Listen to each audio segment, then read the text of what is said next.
പണ്ടത്തെ നിങ്ങളുടെ ആ ഒരു ഷൂട്ടിംഗ് ആൻഡ് റെക്കോർഡിങ്ങിൻ്റെ ഒക്കെ അനുഭവങ്ങളെ കുറിച്ച് സംസാരിക്കുമ്പോൾ ഞാൻ വീട്ടിലിരുന്ന് നമ്മൾ സംസാരിച്ച ഓർമ്മകളിൽ നിന്നുള്ള ചില കാര്യങ്ങൾ ഞാൻ കീ ടേക്ക് അവേസ് എന്നൊക്കെ പറയണ മാതിരി എനിക്ക് ഓർമ്മ ഉള്ളത് അമ്മ കഴുകലൊക്കെ അഭിനയിക്കുമ്പം രജനീകാന്തിൻ്റെ കൂടെ എത്ര ഔട്ട്ഡോർ ഷൂട്ടിങ്ങും എന്തുണ്ടെങ്കിലും അന്നൊന്നും ആ ഒരു വാനിറ്റി വാനിൻ്റെ കോൺസെപ്റ്റ് ഇല്ല. ഒരു ബ്രേക്ക് ഒരു സീനിൻ്റെയും അടുത്ത സീനിൻ്റെയും ബ്രേക്കിൻ്റെ ഇടയ്ക്കാണെങ്കിലും എല്ലാവരും ഒന്നിച്ചുകൂടി ഇരുന്ന് സംസാരിക്കുകയാണ്, ഭക്ഷണം ഒരുമിച്ചാണ് ഇരുന്ന് കഴിക്കണത്.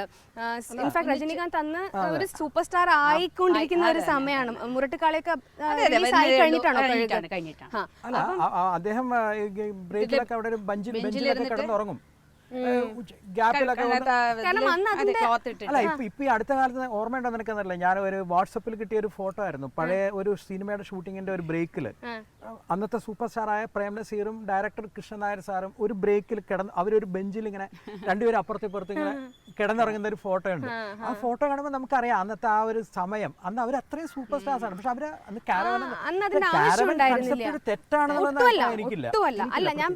പ്രൈവസി വേണം. ഇപ്പൊ അന്ന് അതിന്റെ ആവശ്യം ഉണ്ടായിരുന്നില്ല. ഇന്ന് വിത്ത് എന്താ പറയാ മീഡിയയുടെ ഇൻട്രൂഷൻ ആയാലും എന്താണെങ്കിലും ഇന്ന് ഡിജിറ്റൽ എക്സ്പ്ലോഷൻ എല്ലാം കൊണ്ടും ആൾക്കാർക്ക് ഇന്ന് cinema is much much larger than life. അപ്പം എല്ലാവർക്കും അതിന്റെ ആ ഒരു ആവശ്യം വേണ്ടി വന്നിരിക്കുന്നു, ആ ഒരു കാരവാൻ്റെ ഒക്കെ.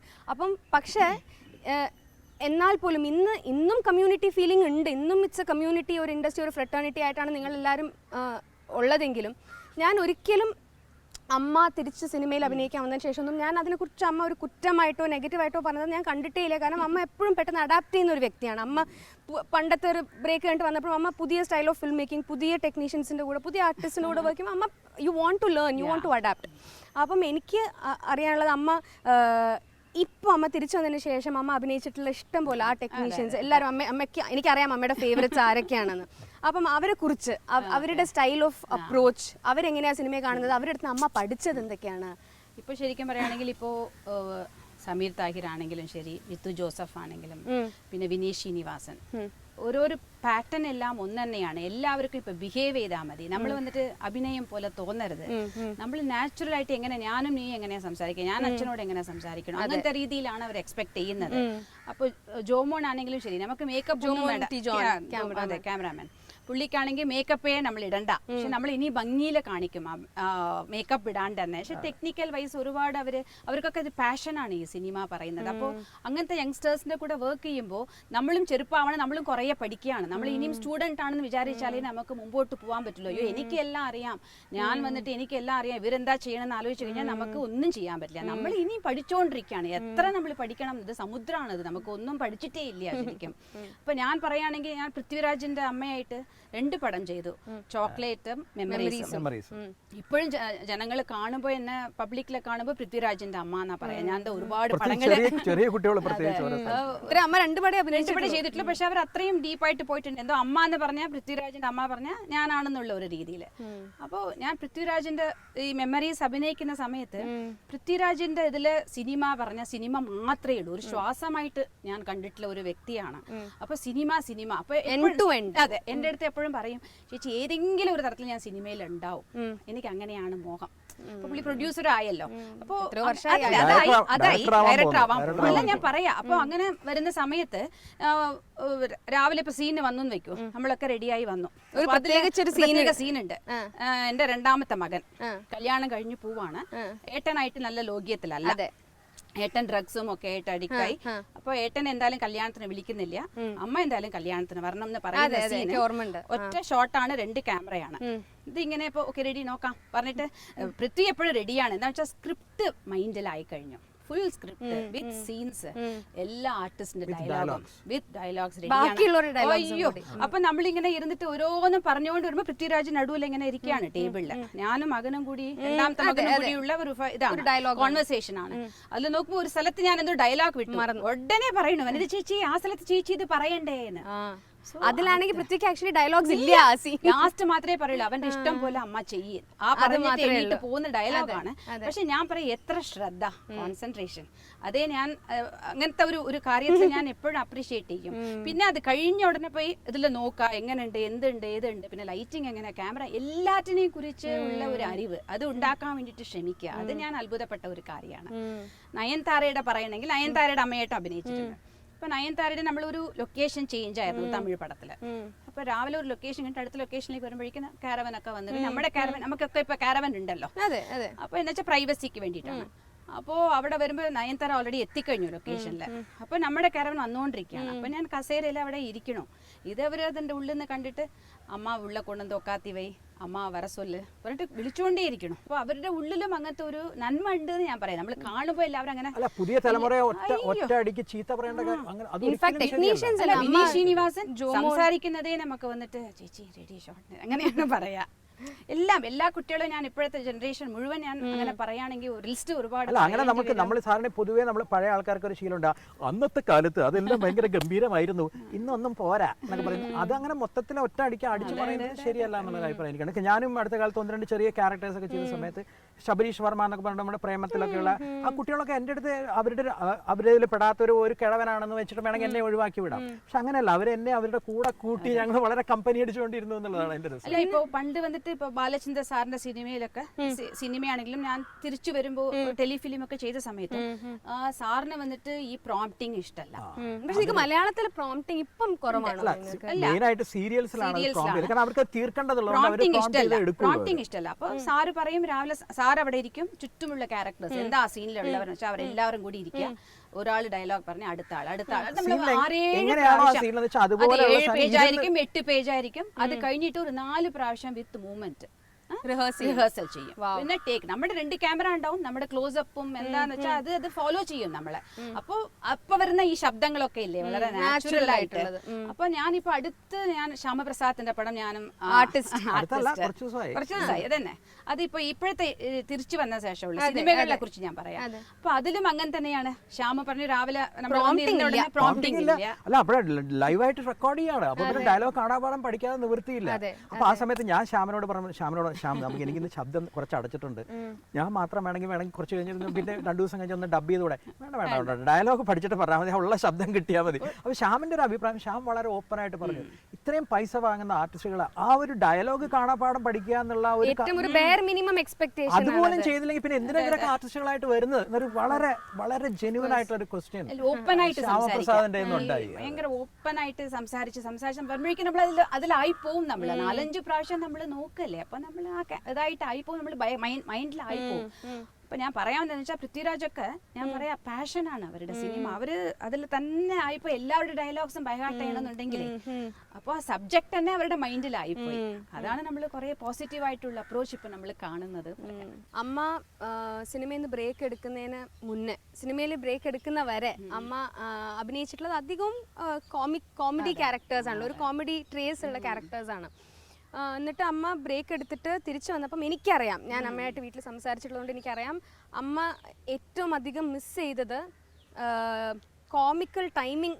അമ്മയ്ക്ക് ആ പണ്ടത്തെ ആ ഒരു കോമഡി ടൈമിങ് അമ്മയ്ക്ക് പോയോന്ന് അമ്മയ്ക്കൊരു വിഷമം ഉണ്ടായിരുന്നു. കാരണം യു വിഷ്ഡ് ദാറ്റ് അത് കണ്ടിന്യൂ ആയിരുന്നു എങ്കിൽ നമുക്ക് എപ്പോഴും തോന്നാറുണ്ട്. സോ അമ്മയുടെ ആ ഒരു 15 ഇയേഴ്സിൻ്റെ ബ്രേക്ക് അതൊന്ന്. പിന്നെ രണ്ടാമത് അച്ഛന് 2007 it was A very difficult period നമുക്ക് എല്ലാവർക്കും. അച്ഛൻ്റെ ശബ്ദത്തിൽ ഒരു ശബ്ദം പോയി സത്യം പറഞ്ഞാൽ. അച്ഛന് പാടാൻ സ്ട്രെയിൻ ചെയ്ത് എങ്ങനെയെങ്കിലും പാടാൻ പറ്റും, സംസാരിക്കാൻ ഒട്ടും വയ്യ, അങ്ങനത്തെ ഒരു പീരിയഡ്. സോ ഞാൻ മനസ്സിലാക്കിയെടുത്തോളം for an artist any form of ഏത് തരത്തിലുള്ള ആർട്ടിസ്റ്റ് ആണെങ്കിലും, ഒരു പെയിൻറ്റർ ആണെങ്കിലും ഡാൻസർ ആണെങ്കിലും എനി കൈൻഡ് ഓഫ് ആർട്ടിസ്റ്റ്, ആ ആർട്ട് അവർക്ക് ആ ആർട്ടിൽ ഇൻവോൾവ് ചെയ്യാൻ പറ്റിയില്ലെങ്കിൽ ഇറ്റ്സ് ലൈക്ക് ദ ഡെത്ത്. നിങ്ങളുടെ ആ ഒരു ആർട്ടിസ്റ്റിൻ്റെ ഡെത്തിന് പോലെയാണത്. അപ്പം എനിക്കറിയേണ്ടത് ഈ 15 ഇയേഴ്സ് ബ്രേക്ക് ആണെങ്കിലും അല്ലെങ്കിൽ അച്ഛൻ്റെ ആ ഒരു ബുദ്ധിമുട്ടുള്ള സമയത്താണെങ്കിലും അതിനെക്കുറിച്ച് നിങ്ങൾക്ക് എന്താ നിങ്ങൾക്ക് തോട്ട്സ് എന്താ അതിനെക്കുറിച്ചൊക്കെ? അല്ല, ചെയ്തുകൊണ്ടിരിക്കുക എന്നുള്ളത് ഒരു തുടർച്ചയായിട്ട് ചെയ്യുക എന്നുള്ളത് ഒരു പ്രത്യേക കാര്യമാണ്. ഞാനിപ്പോൾ അമ്മയുടെ കാര്യത്തിലാണ് ഞാൻ പറയുന്നത്. കാരണം അമ്മ ശരിക്കും 86 മുതൽ കല്യാണത്തിന് ശേഷം ബ്രേക്ക് എടുത്തെങ്കിലും കൂടി അതിൻ്റെ ഇടയിലൊരു സംഭവം ഉണ്ടായി. അത് പലർക്കും നിനക്ക് ഓർമ്മയുണ്ടോയെന്ന് എനിക്കറിയില്ല. കമലഹാസന്റെ അപൂർവ സഹോദരകൾ എന്നുള്ള സിനിമയിൽ രൂപിണിക്ക് ഡബ് ചെയ്യാൻ വേണ്ടിയിട്ട് കമലഹാസൻ പ്രത്യേകം പറഞ്ഞിട്ട് സുരേഷ് കൃഷ്ണ ഫോൺ ചെയ്തിട്ട് ഞങ്ങൾ പോയി, ഞാനും കൂടെ പോയി അമ്മയുടെ കൂടെ. എന്നിട്ട് ആ ക്യാരക്ടർ അപൂർവ സഹോദരൻ ആയിരിക്കാം, എനിക്ക് 90s ആ സമയത്ത്. അപ്പൊ എന്നിട്ട് പോയിട്ട് ഞാൻ കൂടെ ഇരിക്കുകയാണ്, കാരണം ഞാനന്ന് ഡബ് ചെയ്യുന്ന ആളും കൂടിയാണല്ലോ. അപ്പൊ ഒരു വാക്ക് ഡബ് ചെയ്യാൻ പറ്റുന്നില്ല, വേറെ ഒരാൾക്ക് ചെയ്യണം. അത് ഞാൻ ചെയ്തിട്ടുമില്ല. അത് നിന്റെ അമ്മ ശരിക്കും സ്വന്തമായിട്ടുള്ള വോയിസ് മാത്രമേ കൊടുത്തിട്ടുള്ളൂ. അപ്പൊ അവരുടെ ടച്ചും കൂടി വിട്ടുപോയപ്പോ ഒരു കോമഡി ആയിട്ട് ഒരു ഉഷാറായിട്ട് പറയാൻ പറ്റുന്നില്ല. എന്നിട്ട് അവിടെ നിന്ന് തിരിച്ചു വന്ന ആ ഒരു രംഗം എനിക്ക് ഓർമ്മയുണ്ട്. അതിനുശേഷമാണ് 2001 നിന്റെ അമ്മ തിരിച്ച് ശരിക്കും ആ ഒരു 15 കൊല്ലത്തിന് ശേഷമാണ് ഞാൻ വന്നത്. അത് ശരിക്കും പറയുകയാണെങ്കിൽ ഞാൻ വിചാരിച്ചിട്ട് പോലും ഇല്ല അഭിനയിക്കാൻ വരും. ഇടയ്ക്ക് ചോദിക്കാറുണ്ട് ടെലിഫിലിമിലൊക്കെ അഭിനയിക്കാൻ പറ്റുമെന്ന്. പക്ഷെ ഞാൻ എനിക്ക് സന്തോഷം തന്നെയാണ്. നിന്നെ വളർത്തിയെടുക്കലും വീട്ടിന്റെ കാര്യങ്ങൾ നോക്കലും അത് സ്ഥിരമുള്ളതാണ്. അപ്പൊ അതൊക്കെ ഞാൻ ചെയ്തിരുന്നു. പക്ഷെ എനിക്ക് പറയുകയാണെങ്കിൽ ശരിക്കും എന്റെ ഗുരു, എന്റെ അമ്മ അമൃതാനന്ദമയി അമ്മയാണ് പറഞ്ഞത്, ഇവള് ഈ ആർട്ടിലേക്ക് വരണം, ഇത് ഒരു ഷെഡിൽ അടച്ചു വെക്കുന്നതല്ല, ഇത് വന്നിട്ട് തുറന്ന് വിടണം, അത് തുറന്ന് കാറ്റിനെ പോലെ അത് ഉണ്ടാവണം. അപ്പൊ നീ അഭിനയിക്കണം, ഈ കല പറയുന്നത് അഭിനയിക്കണം എന്നുള്ളതാണ്, അപ്പൊ അടച്ചു വെക്കേണ്ടത്. അപ്പൊ അങ്ങനെയാണ് ഞാൻ തിരിച്ച് അഭിനയിക്കാൻ വന്നത്. അപ്പൊ അതിന്റെ മുമ്പ് ഞാൻ ഒരുപാട് കോമഡി ക്യാരക്ടേഴ്സ് ആണ് നീ പറഞ്ഞ മാതിരി അതാണ് ചെയ്തത്.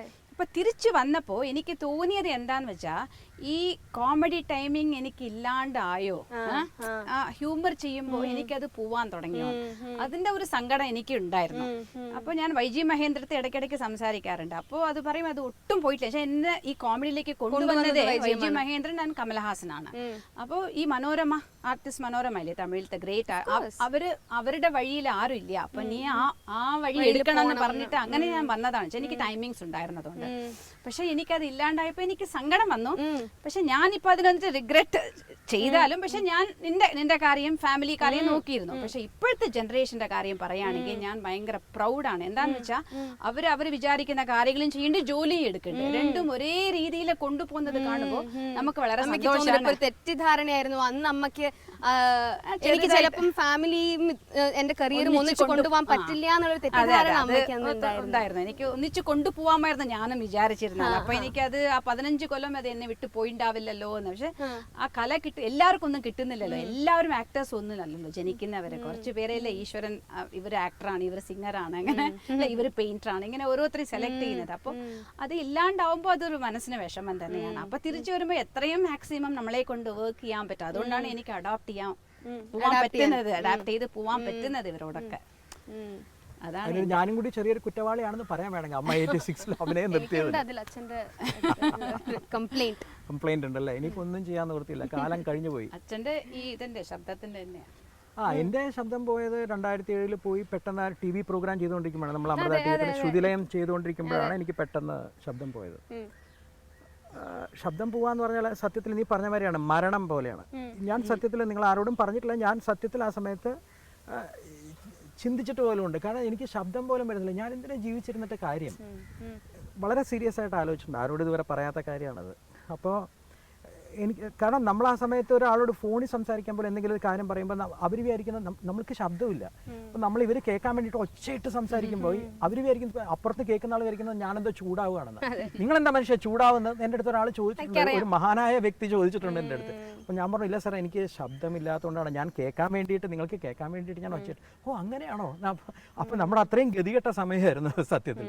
പിന്നെ സംഭവം എന്ന് പറയുന്നത് നമ്മൾക്ക് എന്ന് പറഞ്ഞാൽ ഇപ്പം ഞാൻ ആ സമയത്ത് അങ്ങനെ മറ്റേ പ്ലേ ബാക്ക് സിംഗിങ്ങിൽ അങ്ങനെ ടോപ്പായിട്ട് നിൽക്കുകയായിരുന്നു, കുറേ പാട്ട് പാടിക്കൊണ്ടിരിക്കുകയായിരുന്നു എന്നുള്ളതൊന്നും അല്ല പ്രശ്നം. അതൊന്നും ആയിരുന്നില്ല ആ സമയത്ത്. കാരണം ഞാൻ 2001, 2002 ശേഷം ഞാൻ സിനിമയിൽ അങ്ങനെ അധികം പാടിയിട്ടില്ല. അങ്ങനെയുള്ള സമയമായിരുന്നപ്പോൾ ഒരു പാട്ടുകാരനെ സംബന്ധിച്ചിടത്തോളം ആ സമയത്ത് പാടാൻ പറ്റില്ല. നമുക്കറിയുന്ന കല പുറത്തേക്ക് കൊണ്ടുവരാൻ പറ്റില്ല എന്ന് പറയുന്ന ആ ഒരു സിറ്റുവേഷൻ ഉണ്ടല്ലോ, അതിനേക്കാൾ കൂടുതൽ ഇപ്പം തമിഴിലൊക്കെ പറയുകയാണെങ്കിൽ കൊടുമൈ എന്ന് പറയില്ലേ, അതിനേക്കാൾ ഒരു വിഷമായിട്ടുള്ള കാര്യമില്ല ജീവിതത്തിൽ. അപ്പോൾ അത് താണ്ടി വരണമെങ്കിൽ നമ്മളെ അതെന്തോ ഭാഗ്യത്തിന് പറഞ്ഞ മാതിരി അമ്മ പറഞ്ഞ മാതിരി തന്നെ എൻ്റെയും ഗുരുവായിട്ടുള്ള നമ്മുടെ അമൃതാനന്ദമയി അമ്മ തന്നെയാണ്. അമ്മയുടെ ആ ഒരു പെപ്പി ടോക്ക് തന്നെയാണ് നമുക്ക് ശരിയാക്കി എടുത്തതല്ല. ഇതൊന്നും അല്ല, ധൈര്യമായിട്ട് മുന്നോട്ട് പോകണം എന്നുള്ളതിൻ്റെ. അപ്പോൾ അങ്ങനെ എന്തായാലും നമ്മൾ മറ്റേ ഡോക്ടേഴ്സിൻ്റെ ചില കാര്യങ്ങളും മറ്റേ എന്താ പറയുക, വോയിസ് തെറാപ്പി അങ്ങനെയൊക്കെ ചെയ്തിട്ട് എന്തായാലും സംഭവം ഇപ്പോൾ ഈ ലെവലിലേക്ക് എത്തി. അപ്പോൾ അത് എന്താ നിനക്ക് പറയാനുള്ളതായാലും ഇനിയിപ്പോൾ ഇതിന് കൂടുതൽ എന്താ പറയുക, അത് ഐ ജസ്റ്റ് ഹോപ്പ് നിങ്ങളുടെ ആർട്ടുമായിട്ടുള്ള ആ ഒരു ജേർണി അതെ should always continue in some form or the other. അതെ, അതിപ്പോൾ നമ്മൾ സിനിമയിൽ തിരക്കാണോ അങ്ങനെയൊന്നുമല്ല, നമ്മുടെ സംഗീതമായിട്ടുള്ള ബന്ധം തുറന്നുകൊണ്ടേയിരിക്കും. അതാണ് നമ്മുടെ ജീവിതത്തിലത്തെ ഏറ്റവും വലിയ ആഗ്രഹം. അതാണ് ഇപ്പം ഞാനൊക്കെ ഫീൽഡിൽ വന്നപ്പോൾ തന്നെ ഇപ്പോൾ ദാസേട്ടനും ജയേട്ടനും കത്തി നിൽക്കുന്ന സമയം, അപ്പോൾ ഞാൻ യേശുദാസിനെയും ജയേന്ദ്രനെയും ഔട്ടാക്കിയിട്ട് ഞാനൊരു വര അങ്ങനെ ഞാൻ ആലോചിച്ചിട്ടില്ല. ഞാൻ ആലോചിച്ചിട്ടുള്ളത് ഇവരൊക്കെയുള്ള ഫീൽഡിൽ, ദാസേട്ടൻ, സുശീലാമ്മ, ജയേട്ടൻ, ജാനകി അമ്മ ഒക്കെയുള്ള ഫീൽഡിൽ നമ്മളും ഒരു സിംഗറായിട്ട് കൂടെ വേണമെന്ന് ആഗ്രഹിച്ചിട്ടില്ല. ആ ഒരു ഇത് എനിക്ക് എൻ്റെ മരണം വരെ അതുണ്ടാവണം എന്നുള്ളൊരു ആഗ്രഹമാണ് എൻ്റെ ഏറ്റവും വലിയ ആഗ്രഹം. വാനിലേ ഒരേ വെണ്ണില, എൻ വാനിലേ ഒരേ വെണ്ണില, காதல் மேகங்கள் கவிதை தாரகை ஊர்வலம் என் வானிலே ஒரே വെണ്ണില. മഹാനായ ഇളയരാജ നമ്മുടെ മൂന്നുപേരുടെയും ജീവിതത്തിൽ വളരെയധികം സ്വാധീനം ചെലുത്തിയിട്ടുള്ള ഒരു വ്യക്തി എന്ന് പറയാം, ശരിക്കും പറയുകയാണെങ്കിൽ, അല്ലേ?